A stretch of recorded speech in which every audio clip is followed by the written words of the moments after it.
A ustedes que buscan la verdad, bienvenidos. Soy Laura Hernández y el día de hoy te estaré presentando el resumen del 13 al 17 de septiembre, así que quédate con nosotros. Comenzamos.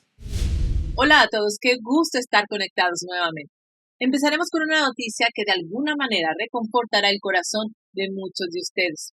Este fin de semana, el sábado 11 de septiembre, fue el 20º aniversario del 11 de septiembre y el expresidente Donald Trump hizo una visita sorpresa al Departamento de Bomberos y al Departamento de Policía de la ciudad de Nueva York. El expresidente Trump habló de diferentes temas desde el 11 de septiembre, refiriéndose a esta fecha como un día muy triste para los Estados Unidos, hasta la decepcionante retirada de Afganistán, que sin dudarlo también ha sido un día muy triste y gris para la historia de su país. Entre un gran recibimiento de los policías y bomberos de la ciudad, el expresidente expresó su admiración por la policía y los bomberos de Nueva York, diciendo: "Yo crecí con ustedes. Ustedes son lo mejor de Nueva York. Son gente increíble". En un momento, uno de los miembros de la policía le preguntó a Trump si se postularía para la presidencia en el 2024, a lo que el expresidente primero contestó entre risas que esa era una pregunta difícil, y después agregó que en realidad para él era una pregunta fácil, pero que no podía hablar de eso todavía, sobre todo por el tema de las leyes de financiamiento de campañas. El expresidente finalizó diciendo que creo que van a estar felices. Voy a decirlo de esta manera. Al final de su visita, el expresidente Trump se retiró del lugar y todos los ahí presentes se despidieron con mucho cariño y alegría. Incluso algunos gritaron: "Lo queremos". Y bueno, sin duda, ese "van a ser felices" nos da a entender que Trump estará de vuelta, o podríamos decir que quizás nunca se hará. Ahora, siguiendo con el 11 de septiembre, es importante que los estadounidenses exijan una investigación de los terroristas relacionados con los ataques del 11 de septiembre y del gobierno chino, el PSC. En el libro de 1999, Unrestricted Warfare, dos oficiales militares chinos discutieron un segundo ataque hipotético contra el World Trade Center en la ciudad de Nueva York. El libro argumenta que otro ataque, luego del fallido atentado terrorista con bomba de 1993, abriría un complicado dilema para Estados Unidos. El libro también menciona a Al Qaeda como una organización con la capacidad de llevar a cabo tal operación, de modo que los dos oficiales militares chinos habían predicho con precisión el ataque terrorista 2 años después, incluido el atacante y el lugar del ataque. Independientemente de si el PSC tenía conocimientos del 11 de septiembre antes de que ocurriera, la táctica del régimen de guerra sin restricciones proporcionó una guía teórica para las operaciones futuras de Bin Laden. El PSC ha apoyado durante mucho tiempo las actividades terroristas en el extranjero, incluidas las del líder político palestino Yasser Arafat, que había sido acusado con frecuencia de terrorismo. La OLP, la Organización de Liberación de Palestina, secuestró 3 aviones en 1970 e introdujo al mundo el terrorismo moderno con secuestros de aerolíneas comerciales, terroristas suicidas y terror aleatorio e indiscriminado contra civiles inocentes. Arafat en gran medida inspiró a las redes terroristas árabes, incluida Osama Bin Laden. Sin embargo, una parte críticamente descuidada ha sido el papel de Beijing. Además de proporcionar armas y apoyo financiero, el PSC orientó a Palestina sobre cómo librar un conflicto con Estados Unidos e Israel, al tiempo que expandía su influencia a nivel internacional. El régimen comunista invitó a los palestinos a recibir formación en China. También había sido acusado de comunicarse en secreto con los talibanes que proporcionaron refugio a Bin Laden. De hecho, The Guardian informó en el 2001, en un informe posterior a los ataques del 11 de septiembre, que el PSC había entrenado al menos a varios miles de yihadistas y les proporcionó ametralladoras, lanzacohetes y misiles de tierra-aire por un valor de 2 a 4 millones de dólares estadounidenses. Según otro informe de la Asociación para la Investigación Asiática del 2005, las agencias de inteligencia chinas utilizaron empresas fantasmas en los mercados financieros de todo el mundo para ayudar a Bin Laden a recaudar fondos y lavar dinero. El Washington Times también informó que el día de los ataques del 11 de septiembre, el PSC y los líderes talibanes firmaron un contrato para la expansión de la cooperación económica y técnica. Es importante comprender el contexto. ¿Por qué el gobierno chino estaba interesado en ayudar a los enemigos de Estados Unidos en la guerra contra el terrorismo? Y es que con la caída del muro de Berlín en 1989, el comunismo se enfrentó al colapso total y el PSC prácticamente se vio obligado a enfrentarse por sí solo a una tremenda presión del mundo libre. Pero justo cuando Occidente y Estados Unidos comenzaron a concentrarse en condenar la tiranía comunista, se produjo el 11 de septiembre. Así que mientras Estados Unidos y sus aliados se vieron envueltos en costosas y prolongadas campañas militares en el Medio Oriente, el PSC se abrió camino silenciosamente para convertirse en una superpotencia, ahora capaz de desafiar a los gobiernos del mundo libre. La guerra contra el terrorismo distrajo a los gobiernos occidentales y al público de la resurgente amenaza del comunismo. El fundador de China el Lobby, E.J. McGuire, ofreció una conclusión audaz. Después de extensos estudios sobre el tema, él dijo que el camino para derrotar el terrorismo no termina en Kabul, Bagdad, Teherán o Damasco, sino en Beijing. Dijo que Estados Unidos nunca estará seguro hasta que China sea libre. Más del 80% de los maestros de la ciudad de Nueva York ya han sido vacunados, según la UFT, la United Federal of Teachers, por sus siglas en inglés. Sin embargo, este sindicato de maestros, que por cierto es el más grande de Nueva York, ganó la batalla para poder extender a profesores y otros empleados relacionados a la educación exenciones médicas para la vacuna del COVID-19. El viernes por la noche, un juez dictaminó que se deben ofrecer asignaciones fuera de las aulas, así como mantenerse en la nómina a maestros con ciertas afecciones médicas documentadas. También se otorgará una licencia sin goce de sueldo, pero con su cobertura médica vigente, o un paquete de indemnización a otros educadores que no quieran la vacuna. Esto, a partir de que la ciudad planeaba vacunar a los 148,000 empleados del Departamento de Educación con excepciones limitadas, a la vez que la ciudad planeaba eliminar de la nómina a las personas que previamente habían adquirido una exención. Michael Monroe, presidente de la UFT, dijo en un comunicado que, cito, después de nuestra demanda de arbitraje independiente, la ciudad retiró su posición inicial de que todo el personal no vacunado sea eliminado de la nómina y ofrecerá trabajo fuera del aula para aquellos con condiciones médicas certificadas o de otro tipo. Así que ahora los educadores con una contraindicación documentada para las vacunas pueden negarse a cumplir con el mandato y serán asignados a trabajar afuera del aula. También se otorgarán exenciones temporales si una persona ha recibido un tratamiento con anticuerpos monoclonales dentro de los 90 días anteriores o si ha sufrido inflamación del corazón, una afección que se observa en algunas personas después de recibir una vacuna. Por otro lado, las exenciones religiosas también deben aprobarse, pero no si el líder del grupo religioso ha hablado públicamente a favor de la vacuna y no si la solicitud se considera de naturaleza personal, política o filosófica. Y bueno, por otro lado, un mandato de vacunas resultó contraproducente para un empleador. Un hospital en el norte del estado de Nueva York ya no puede atender los nacimientos de bebés después de que 6 trabajadoras de su sala de maternidad renunciaron a sus trabajos debido al mandato. Si bien 6 empleados no parecen muchos, en realidad sí son fundamentales para el Hospital General del Condado de Lewis. El hospital no podrá realizar ningún parto después del 24 de septiembre debido a los 6 empleados que renunciaron y 7 trabajadores que se quedaron en la unidad y que aún están indecisos sobre la vacunación. El hospital ahora se está enfocando en encontrar enfermeras vacunadas para reanudar los partos. En este momento, alrededor de 165 empleados en Lewis County General aún no han sido vacunados. Eso es aproximadamente el 27% de la fuerza laboral total. Si el hospital llegara a perder ese 27%, incluso si solo perdiera el 10%, el impacto sería devastador para la comunidad. Una escasez significativa de trabajadores de la salud podría fácilmente ser un gran desastre para el hospital y los pacientes, incluso más que el coronavirus en este momento, ya que la tasa de mortalidad ya se ha reducido bastante. Muchos han estado diciendo desde el comienzo de la pandemia que la cura no puede ser peor que el problema en sí. Al comienzo fueron los bloqueos y restricciones extremas del COVID-19.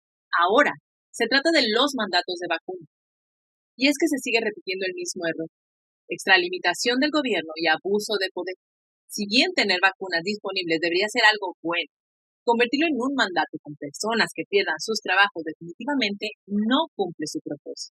Esto es inaceptable. El director ejecutivo del hospital, Gerald Kyer, dijo que esperan que más empleados se vacunen y que menos se vayan. Con un poco de suerte, incluso esperan que algunos de los que ya dimitieron lo reconsideren. Pero la contratación es difícil porque el hospital no está solo. Todo el país se enfrenta a una escasez de enfermeras y profesionales médicos. Solo en la parte norte del estado de Nueva York, Keller dijo que hay miles de puestos a la espera de ser ocupados. Y lo que es más importante, exigir que los empleados se vacunen no debería ser una decisión de los hospitales, debería ser decisión del individuo. Sin embargo, el gobierno ha pasado por encima de sus ciudadanos, tomando esa decisión por ellos.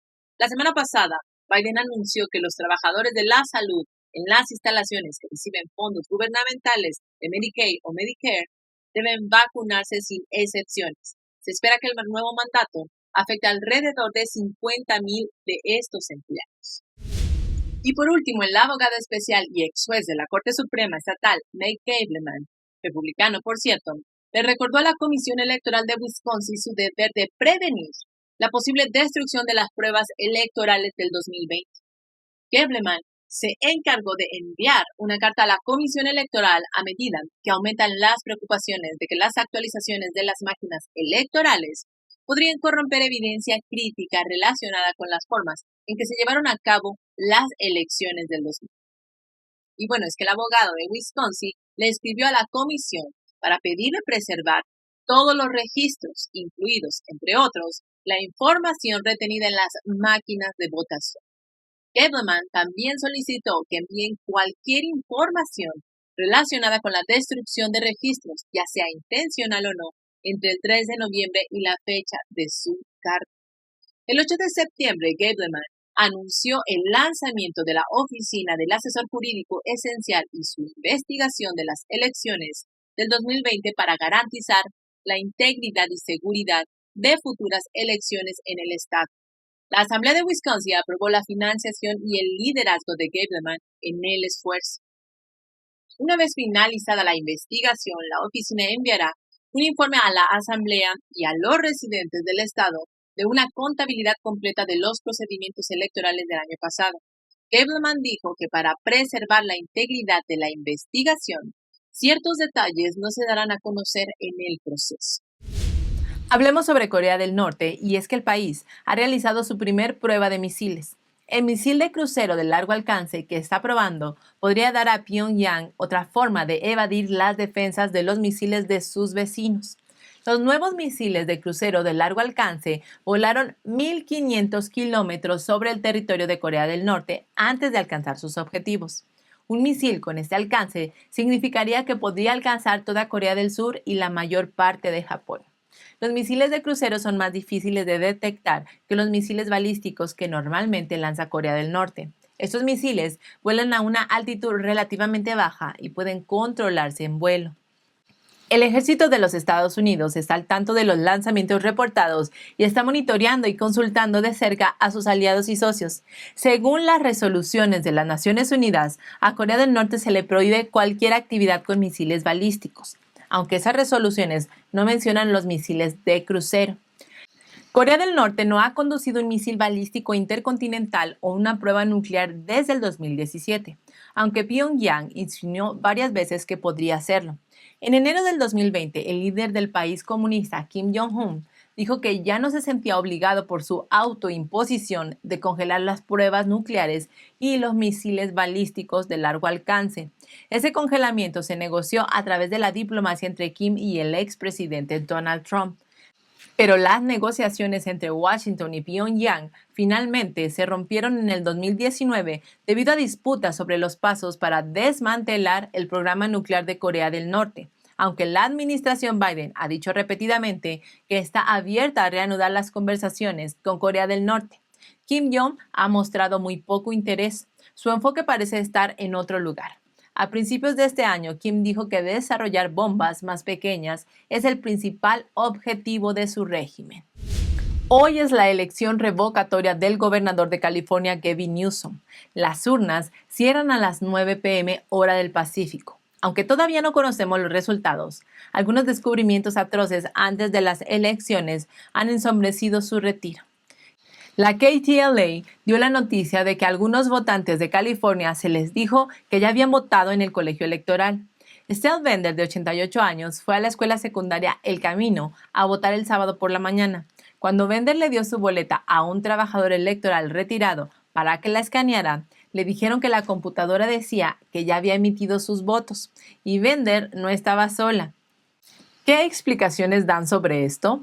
Bueno, pues el registrador del condado de Los Ángeles dijo que habían problemas con la configuración de los dispositivos utilizados para registrar a los votantes antes de votar. Un portavoz de la oficina electoral dijo que el equipo que causaba el problema en las ubicaciones ya fue reemplazado y la votación simplemente continuó. ¿Ustedes están satisfechos con esta respuesta? La presentadora conservadora Candy Owens tuiteó el lunes que el domingo por la noche recibió unos 20 correos electrónicos de personas que le decían que iban a votar por Larry Elder, el principal contendiente republicano, y al intentar votar se enteraron de que ya habían votado. Algunos californianos también recibieron múltiples papeletas oficiales con diferentes nombres. Seguiremos al tanto de los resultados. En otras noticias, en los últimos días, el secretario de Estado, Antony Blinken, fue interrogado en las audiencias del Congreso debido a la desastrosa retirada de Afganistán. Blinken confirmó en la audiencia del lunes que además de los cientos de estadounidenses que se quedaron varados, al menos varios miles de dueños de green cards, también conocidos como residentes, están varados en el país de Oriente. Sin embargo, hasta el día de hoy, el Departamento de Estado no tiene ninguna cifra confiable de ciudadanos estadounidenses y residentes estadounidenses en Afganistán. De hecho, esta parece ser la primera vez que escuchamos que el Departamento de Estado habla de los titulares de una green card. ¿Por qué no se habría discutido esta pregunta durante la evacuación? ¿O es que el Departamento de Estado en realidad había evitado abordar este problema desde el principio? Recordemos que un titular de Green Card es un residente legal permanente de Estados Unidos. A ellos se les prometió que Estados Unidos sería su hogar permanente. Y bueno, mientras que la administración Biden deja la frontera sur abierta de par en par, dando la bienvenida a cientos de miles de inmigrantes ilegales que llegan a Estados Unidos cada mes, mientras los demócratas están planeando sus medidas de reforma migratoria que otorgan amnistía a millones de ilegales en el país, ellos no están preocupados en absoluto por los residentes legales de Estados Unidos atrapados en Afganistán. Es justo sospechar que la administración ni siquiera intentó sacarlos. De lo contrario, ¿por qué no mencionaron a los titulares de los green cards durante el retiro? Blinken ahora dice que el Departamento de Estado en realidad no tiene la intención de rastrearlos. Lo mejor que pudo decir fue que los titulares de una green card son varios miles, 2,000, 9,000. Es tan amplio decir varios miles, sin embargo de 2,000 a 9,000 hay una gran diferencia. Si la administración fuera honesta y tuviera intención de sacar a estas personas, antes que nada tendría que averiguar a cuántas personas van a ayudar. Ahora hablemos del senador Ron Paul, quien el martes presionó a Blinken en una audiencia en el Senado sobre el ataque con aviones no tripulados de Estados Unidos que se suponía iba dirigido a un miembro de ISIS-K. Paul preguntó: ¿El tipo del que habló la administración Biden era un trabajador humanitario o un operativo de ISIS-K? Blinken dijo primero que la administración está investigando el incidente, por lo que no podía hablar de eso. Paul presionó una vez más preguntando: ¿así que no lo sabe o no lo quiere decir? Blinken respondió que no lo sabe.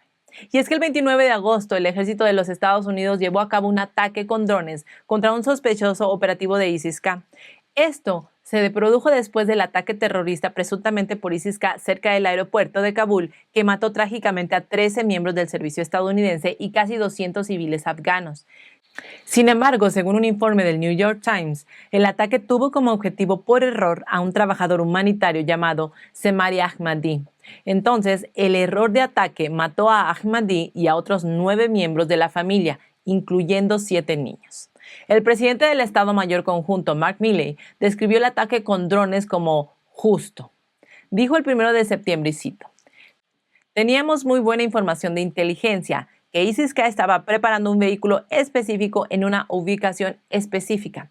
Los militares creían que el sospechoso estaba empacando el auto con explosivos para otro ataque terrorista, pero las imágenes obtenidas por el New York Times sugieren lo contrario. Según los informes, Ahmadi estaba cargando contenedores de agua para su casa. Y bueno, hasta el momento, la administración Biden no ha confirmado la identidad del objetivo desde entonces. Como dijo Blinken, todavía lo están investigando.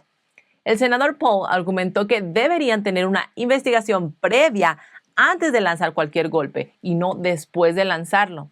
Dijo que bombardear a civiles inocentes por accidente no está enviando un mensaje de fuerza al enemigo. De hecho, los ataques descuidados con drones son una característica, o más bien fueron una característica de la administración Obama.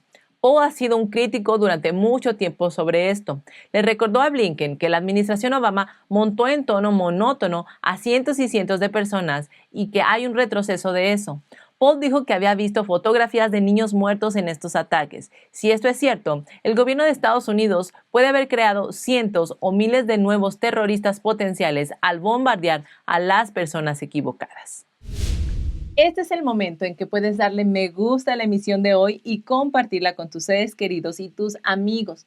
Esto ayuda muchísimo a nuestro proyecto para impulsar al algoritmo de YouTube para que nos lleve a mucho más personas. También suscríbete si aún no lo has hecho, no lo olvides. Muchísimas gracias por tu tiempo. Continuamos.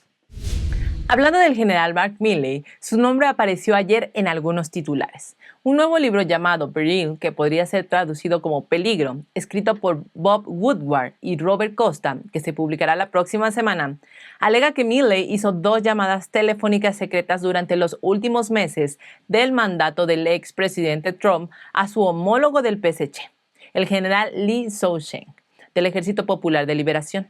Según el libro, la primera llamada se realizó antes del día de las elecciones, el 30 de octubre del 2020. Milley se contactó después de que revisó la información de inteligencia que sugería que los funcionarios chinos creían que Estados Unidos estaba planeando un ataque contra China. El libro extraído del Washington Post escribió sobre la llamada, citando lo siguiente: General Lee, quiero asegurarle que el gobierno estadounidense es estable y que todo va a estar bien. No vamos a atacar ni realizar ninguna operación cinética en su contra. El libro también afirma que Milley le aseguró a Lee que le advertiría con anticipación si Estados Unidos decidiera atacar. La segunda llamada supuestamente tuvo lugar 2 días después de los disturbios de la capital del 6 de enero, que sería el 8 de enero del 2021. Milley le prometió a Lee diciendo: estamos 100% estables, todo está bien, pero la democracia a veces puede ser descuidada. El libro también afirma que Milley convocó una reunión secreta el 8 de enero con altos líderes militares. Durante esa reunión, Milley ordenó a los oficiales militares que no recibieran órdenes de nadie, a menos que él estuviera involucrado. Woodward y Costa dijeron que, cito, Milley lo consideró un juramento. Si recuerdan, la presidenta de la Cámara de Representantes, Nancy Pelosi, reconoció haber hablado previamente con Milley el 8 de enero sobre las precauciones disponibles para evitar que Trump participara en una acción militar. No podemos saber la autenticidad de estas historias, y que la revelación de ellas haya sido antes del lanzamiento del libro también es muy dudoso. Sin embargo, el expresidente intervino. En un comunicado emitido anoche, Trump criticó el liderazgo fallido de Milley durante la retirada de Afganistán. Dijo que si la historia sobre las llamadas telefónicas es cierta, Milley enfrentaría terribles consecuencias. Sin embargo, después Trump tachó estas noticias de falsas y dijo que habían sido inventadas por los jefes del gabinete del presidente y los 2 autores que presuntamente escriben ficción en lugar de hechos. Trump dijo que la historia sobre el ataque a China se hizo de la nada, ya que él fue el único presidente en décadas que no metió a Estados Unidos en una guerra. También es interesante pensar si la historia fue inventada y si Milley fue parte de la planificación. Bajo cualquier circunstancia, ¿cómo podría un oficial militar estadounidense comprometerse con el PSC, un gran enemigo de Estados Unidos, y alertarlos en caso de un ataque estadounidense? Sin mencionar que las llamadas se hicieron supuestamente a espaldas del presidente. En cualquiera de los casos, la noticia no fue favorable para Milley, particularmente después de su manejo de la retirada de Afganistán. Definitivamente se ha roto la confianza en el máximo líder militar tras la retirada, y al menos 2 senadores pidieron el martes su destitución. En una carta a Biden del día de ayer, el senador Marco Rubio exigió el despido inmediato de Milley. Dijo que el comandante en jefe de Estados Unidos contemplaba una filtración traidora de información clasificada al Partido Comunista Chino antes de un posible conflicto armado con la República Popular China. El senador Ron Paul escribió ayer: el presidente del Estado Mayor Conjunto, quien ha trabajado para subvertir la cadena de mando militar y coludirse con China, es exactamente lo que no aceptamos de los líderes militares en nuestro país. Debería ser sometido a un consejo de guerra si esto es cierto. Sumado a su inepto manejo de la retirada de Afganistán, está claro que el general Milley ya no es apto para servir como presidente del Estado Mayor Conjunto y debería ser destituido de inmediato. Un tema del que hace mucho tiempo queríamos hablar, por fin se los traemos a todos ustedes el día de hoy. Y si tú eres padre o tienes a cargo algún adolescente, esta información te va a interesar muchísimo. Todos los días, aproximadamente 22 millones de adolescentes inician sesión en Instagram, la plataforma social para compartir fotos que es de propiedad de Facebook. ¿Ustedes creen que este tipo de plataformas incentivan algún tipo de valor a los jovencitos? Pues en realidad lo que descubrieron estudios realizados por especialistas para Facebook dice que lo que incentiva es la ansiedad y depresión. Durante los últimos 3 años, Facebook ha estado realizando estudios sobre cómo Instagram afecta a sus millones de usuarios jóvenes. En repetidas ocasiones, los investigadores descubrieron que Instagram es perjudicial para una cantidad considerable de adolescentes, siendo las adolescentes las más vulnerables. Y definitivamente Facebook conoce muy bien este problema, pero en público la compañía ha minimizado constantemente el efecto negativo de la aplicación en los adolescentes. No puso sus estudios a disposición de académicos o legisladores que lo hayan solicitado. Sin embargo, el Wall Street Journal obtuvo algunos de los documentos y sacó a la luz el impacto tóxico en los adolescentes. En una presentación de diapositivas en marzo del 2020, los investigadores mostraron que aproximadamente 1 de cada 3 adolescentes dijeron que cuando se sentían mal con su cuerpo, Instagram los hacía sentir peor.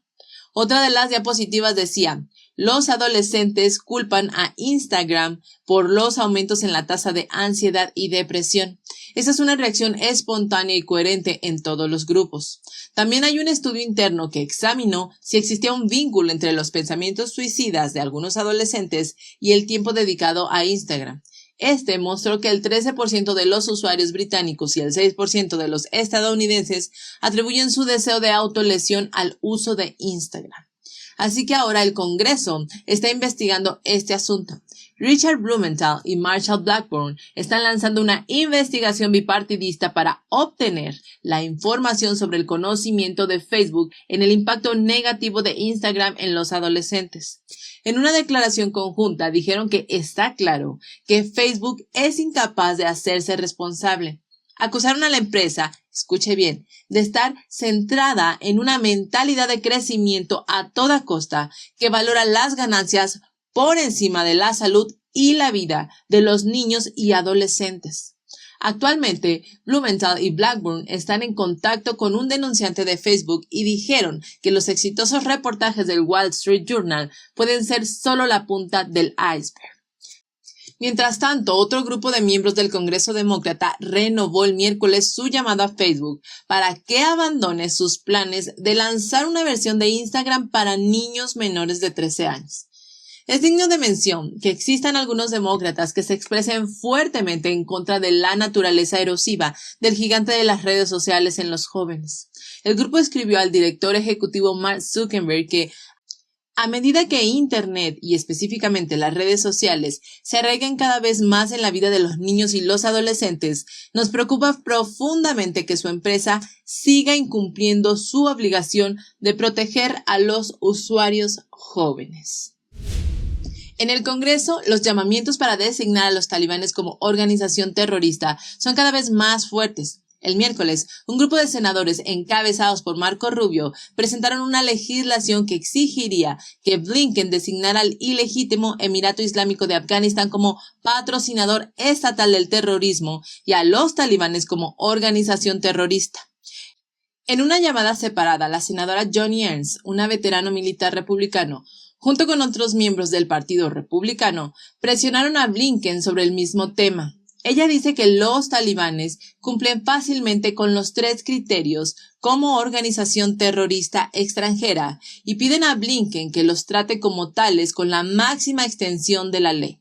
Bajo la Ley de Inmigración y Nacionalidad, los 3 criterios para formar una organización terrorista son: el grupo en cuestión es una organización extranjera, el grupo participa o es capaz de participar en actividades terroristas, y la última es: la actividad terrorista amenaza la seguridad de los Estados Unidos.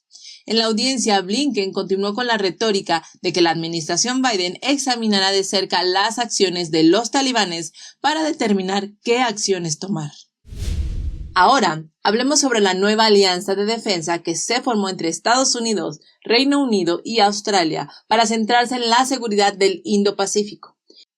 El miércoles, Joe Biden y los primeros ministros de los otros 2 países anunciaron un acuerdo conjunto llamado AUKUS, para contrarrestar la creciente amenaza de la China comunista en la región, especialmente en el mar de China Meridional. En realidad, los 3 líderes no mencionaron específicamente a China en su anuncio, pero es obvio que la nueva coalición definitivamente ofenderá al PSC, que cada vez se vuelve más sensible. En los últimos años, Beijing ha realizado con frecuencia ejercicios militares intrusivos en la zona. El régimen no ocultó su ambición de conquistar Taiwán en un futuro cercano, y de ninguna manera ese será un paso fácil para el PSC. Así que Beijing ha estado comprando incansablemente aliados en todo el mundo, obligándolos a hacer negocios con China en lugar de Taiwán. Cualquier reconocimiento de la isla en este momento enfurece a Beijing, por lo que ciertamente el régimen tampoco querría una nueva alianza pro-Taiwán en el Indo-Pacífico. Ya hay 2 coaliciones haciendo más o menos lo mismo, la mini OTAN y el Diálogo de Seguridad Cuadrilateral Quad, que están vigilando y refrenando la agresión de Beijing. AUKUS está configurado para mejorar el intercambio de información en tecnologías clave entre los 3 miembros. Además, Estados Unidos y el Reino Unido ayudarán a Australia a adquirir submarinos de propulsión nuclear. Sin embargo, algunos expertos dicen que el aparentemente enorme poder militar de Beijing es como un gigante con pies de arcilla. Ellos dicen que el mundo libre realmente debería estar poniendo su atención en la guerra sin restricciones del PSC, que va mucho más allá de la definición normal de guerra. Por ejemplo, en Taiwán, muchos medios importantes han sido controlados por el gigante asiático para igualar su gran estrategia de propaganda extranjera, exportar sus mentiras y crear caos social. Los puntos de vista expresados en estos medios repiten completamente las mentiras del People's Daily, el portavoz oficial del PSC. También hay casos que muestran que algunos de los oficiales militares de alto rango en Taiwán han sido comprados por agentes del PSC. Casos como estos también están ocurriendo en Estados Unidos.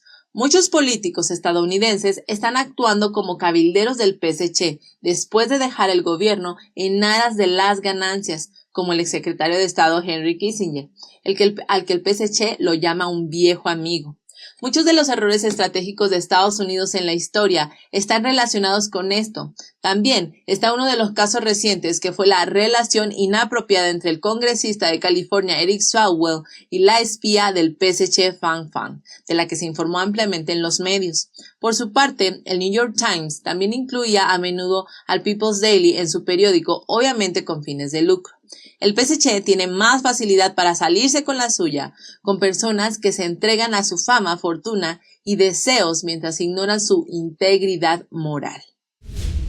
Un hospital de Texas podría enfrentar el cierre tras los mandatos de vacunas. El director ejecutivo del Brownfield Regional Medical Center, Jerry Jesper, dijo que si el mandato pasa, entre el 20 y el 25% del personal se iría. Perder a tantos trabajadores de la salud probablemente haría que su hospital cerrara, pero perder el dinero de Medicare o Medicaid tampoco es una opción, dijo el director ejecutivo. Y es que la Casa Blanca estipula que para que los trabajadores de la salud reciban fondos de Medicaid o de Medicare, deben vacunarse. Sin embargo, para Brownfield, que se encuentra en una comunidad rural con altos niveles de pobreza, Medicaid es esencial para el funcionamiento del hospital. Otro ejecutivo del hospital local, el director ejecutivo del distrito hospitalario de Seminole, Larry Gray, se unió a la preocupación de Jesper. Dijo que un gran porcentaje de sus ingresos proviene de Medicare y Medicaid, así que el mandato sería devastador para su comunidad, agregando que el mensaje es terrible, ya que si las vacunas están funcionando, ¿por qué tienes que obligar a las personas a que se vacunen? Y bueno, creo que muchos de nosotros nos hemos preguntado si es que las vacunas funcionan, ¿por qué tendríamos que proteger a los vacunados como dice la Casa Blanca? Bueno, pues ahora tenemos la respuesta. Eso es porque las vacunas no garantizan la inmunidad contra el virus. Según los CDC, solo mitigan los síntomas y previenen la hospitalización. Y bueno, como ya lo habíamos comentado anteriormente, en el norte del estado de Nueva York, un hospital tiene que cerrar temporalmente su unidad de maternidad ya que demasiadas enfermeras renunciaron debido al mandato de vacunas. Esta podría ser la consecuencia final de las vacunas obligatorias porque ahora representan una amenaza para el funcionamiento de los hospitales. Ahora pasemos a otra noticia. En Del Río, un pequeño pueblo de Texas, miles de inmigrantes ilegales, en su mayoría de Haití, se están congregando bajo un puente internacional mientras esperan entregarse a la patrulla fronteriza de los Estados Unidos. El miércoles, los números llegaban a más de 4,000, pero el jueves por la mañana ese número se había disparado alrededor de 8,000 y aún hay más inmigrantes que se dirigen hacia Del Río a través de México. La patrulla fronteriza estaba abrumada y la situación está fuera de control. Debido a la masiva afluencia de migrantes, los funcionarios estadounidenses han instalado agua potable, toallas y baños portátiles debajo del puente, lo que ha llevado a muchos a congregarse allí. El jueves, el representante Tony González, republicano de Texas, visitó el caótico y sórdido campamento de migrantes que se ha formado debajo del puente y se sorprendió por lo que encontró. González dijo: cuando ves la cantidad de gente y lo caótico y cómo literalmente no hay frontera, la gente viene a través de México con facilidad, es desgarrador y peligroso. Si bien se teme que miles de haitianos estén de camino a Del Río, González destacó que la situación ya es peligrosa de por sí, tanto en términos de condiciones sanitarias como de seguridad nacional y fronteriza. Un portavoz de Aduanas y Protección Fronteriza dijo: la gran mayoría de adultos solteros y muchas familias continuarán siendo expulsados bajo la autoridad del título 42 de los CDC, y aquellos que no puedan ser expulsados bajo el título 42 y no tengan una base legal para permanecer, serán colocados en un proceso de deportación acelerado. González dijo que el aumento de migrantes fue provocado por la medida de la administración Biden, que canceló una serie de vuelos de repatriación a Haití. Dijo que la cancelación había llevado no solo a que los migrantes fueran rechazados en lugar de repatriados, sino que también habían enviado una señal a los haitianos de que era la hora, era el momento preciso de intentar ingresar a los Estados Unidos, a la par de otras relajaciones de protección fronteriza como los protocolos de protección al migrante que mantuvo a los migrantes en México para sus audiencias. Esto está más allá de la crisis. Esto es urgente. Esto es terrible, dijo el miércoles Bruno Lozano, el alcalde demócrata de la ciudad. Tan solo para alimentar a estos inmigrantes con 3 comidas al día, le costaría a esta pequeña ciudad $1 millón a la semana. El alcalde señaló que en febrero le pidió a la administración Biden que tomara medidas para detener el aumento de la inmigración ilegal. Sin embargo, todavía está esperando el plan de acción. Y bueno, aún tenemos presente cómo Joe Biden, al asumir el cargo, revisó rápidamente el sistema de inmigración de los Estados Unidos, poniendo fin a la construcción del muro fronterizo y el programa que obligaba a muchos de los solicitantes de asilo a esperar en México. La administración de Biden también dejó de usar la autoridad del título 42 del gobierno federal que se estableció durante la pandemia del COVID-19 para expulsar a menores no acompañados o niños inmigrantes ilegales. El uso del título 42 ha disminuido en los últimos meses debido a que los demócratas presionaron a Biden para que pusiera fin a la autoridad. Los funcionarios lo aplicaron a solo el 44% de los encuentros de inmigrantes ilegales en agosto. Ahora, hablemos de vacunas. Pues ahora resulta que algunos médicos han declarado que se negarán a tratar a pacientes no vacunados. Por ejemplo, en agosto pasado, un médico de Alabama declaró que no trataría a pacientes no vacunados. Después, a principios de este mes, un médico de atención primaria en Florida anunció que no vería a pacientes que no estén vacunados y los acusó de falta de altruismo. Sin embargo, un médico con definitivamente mejores principios, perteneciente al Hospital de Ottawa, Kaiman Teng, se sentía consternado ante la idea de no brindar tratamiento médico a los necesitados. Él dice que todos merecen atención médica sin importar el estado de vacunación de una persona. Él dijo, creo que está mal, creo que está creando desconfianza, creo que es divisivo. El doctor agregó que cuando reciben a algún paciente, rápidamente ven la manera de ayudarlo con su padecimiento y el solo hecho de pensar en no atenderlos debido a su condición de vacunación simplemente lo considera atroz. El hecho de intentar avergonzar a alguien nunca ha sido una forma eficaz. Necesitamos ser compasivos, tenemos que escuchar cuáles son sus preocupaciones, dijo el doctor. También criticó a la comunidad médica por tener juicios de valor sobre las personas basados en sus decisiones de estilo de vida. Y bueno, recordemos que la semana pasada el presidente Joe Biden implementó un mandato de vacunación para 100 millones de estadounidenses, denigrando y culpando a los no vacunados. Sin embargo, vacunar o no es un derecho individual protegido constitucionalmente. Además, muchos estudios muestran que la efectividad y los efectos secundarios de las vacunas siguen siendo inciertos. La tasa de vacunación en Israel supera el 90%. Pero, ¿por qué se está produciendo una nueva ola de brotes entonces? Juzgue usted mismo. Y bueno, con esta noticia llegamos al final del resumen de esta semana. Muchísimas gracias por estar hasta aquí con nosotros. Siempre es muy valioso tu apoyo y de verdad lo agradecemos profundamente. Te invito a que te unas a nuestra sala de chat en Telegram si aún no lo has hecho, también como seguirnos por YouMaker, la plataforma libre de censura. Muchísimas gracias, que tengas un excelente fin de semana. Nos vemos el lunes. Hasta la próxima.